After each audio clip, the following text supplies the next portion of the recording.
Good morning, YouTube. KD2ETP here, and doing a little review on the ft5dr. So it's a nice little radio. I like the color screen on it and the size of the characters. Again, as you may have saw in my ft500 videos, my eyes aren't getting any better, and you can see that the auto dim feature came on here. It's a good radio. It seems to be working good. And currently, if you look, I'm in APRS, but I'm not receiving anything because I'm down in the basement and I just got the whip antenna on there, which doesn't work too great in my basement. But you can see up there that the A12, so I'm on 1200 bytes per second.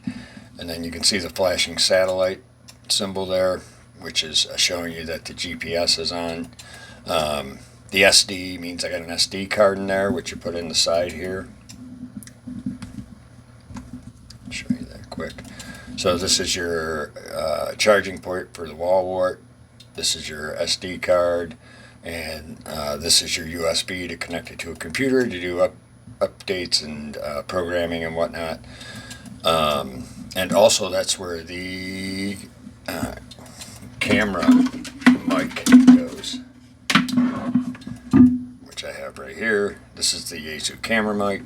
If you look on the end, you can see the little lens there. It's not a great camera, obviously, for what it is, but I was playing around with it yesterday. It does, it takes interesting pictures. The only problem I do have, though, is that I don't like that this is straight in. So it sticks way out like this. I think they should have been a 90-degree connector so it ran upwards along the radio, or like the old VX8 where it screwed into the top, which is a nice feature. But I'm not sure how much I'll be using that, but it's fun to play around with. So it has a quick menu. One quick press on the F menu button, the function key, and you come to this quick menu. Everything's touchscreen, and it gives you most of the stuff that you want to use. Put that scope on. It does have the scope, the waterfall, or the little scope display, which is pretty helpful. I do like that feature as well. And you can stop that, and it'll stop where it is.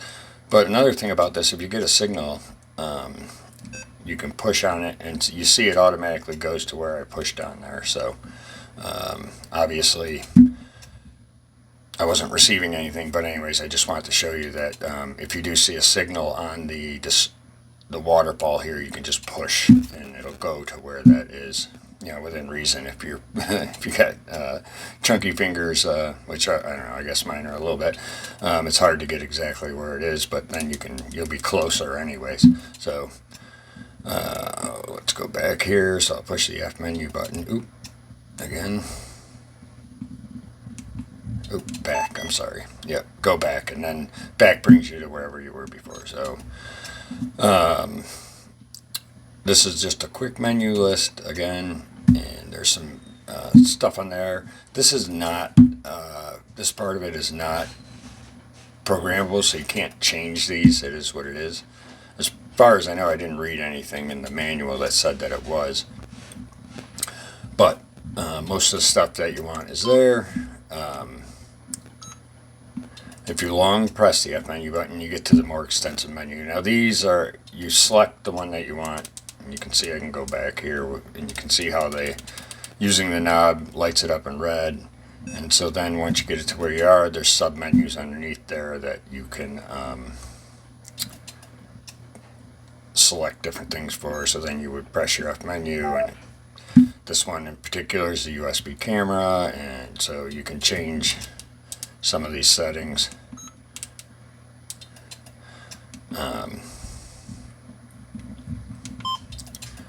Back, keep pressing back, bring you back here again, and whatever you want, APRS, let's say, which I want to turn off because I'm really not using it down here. So you go to modem and turn it off, back, and this will be the exact opposite if you want to turn this on. And then you can go to your Beacon TX, and it's either auto or manual, but I don't really care because the APRS is off, so I don't need to do that. I always keep it on auto currently. And then, let's go up here to GPS power, right there, turn that off too. Hit back, and then back, and then now the APRS is off, so if we go back to the main screen, you'll see that I'm just on regular FM. There's no A12 up there, and the symbol for the GPS is off. So because I'm down in the basement, I can't get the GPS signal, so it doesn't in the APR, and it doesn't work great down here for that particular function, let's say. A great little radio. There's a lot to it. There's obviously more than I can put in a short video here. So far so good. I'm having fun with it. I've been bringing it with me. Now that I'm home, I forgot to bring it with me when I was down in North Carolina, but I've been running it around with me in my personal vehicle because I got the ft5dr in the work vehicle. So it's been working pretty good. I've been using the APRS function. I'm going to play around a little more with the APRS function there. It seems like it's well built. I got another spare battery coming for it, just because you tend to run out. And then one thing I do want to get is the quick charger. I think that's an important feature because it is lengthy to charge this. You're not going to charge it up in an hour or two. With the wall wart charger, it takes, I think, roughly from zero charge, let's say, about 9 hours to charge it fully. So, and that's the same thing with the VX8. The wall wart chargers actually charge them really slowly.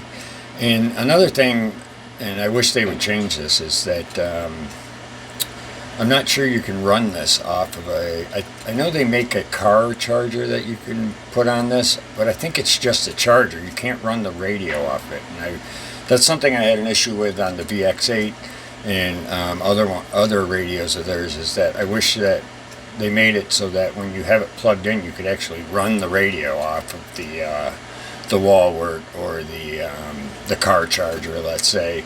I think that would be a good feature to have.